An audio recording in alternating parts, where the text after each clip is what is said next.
সব সম্পর্কের নাম হয় না, কিছু অনুভব শুধু ভালো লাগা হয়েই থেকে যায়।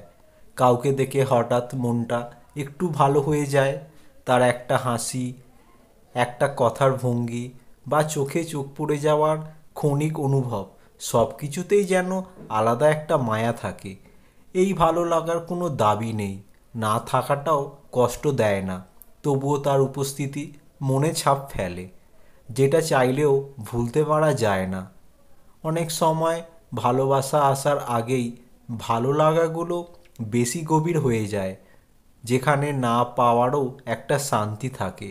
আর দূর থেকেও সেই মানুষটাকে দেখে মনে হয় সে স্বপ্নের মতো এলো, আবার মৃদু হাওয়ায় হারিয়ে গেল। সব পেয়েও কেন যেন কিছুই পাইনি, যার জন্য ভেবেছি সব, সেই নেই আজ পাশে। চেনা মুখের আড়ালে অচেনা হয়ে যাই, ভিড়ের মধ্যেও কোথাও যেন হারিয়ে যাই। একবার যদি কেউ বলতো তুই আছিস আমার, তাহলে হয়তো এতটা ছাই হয়ে যেত না ভেতরটা।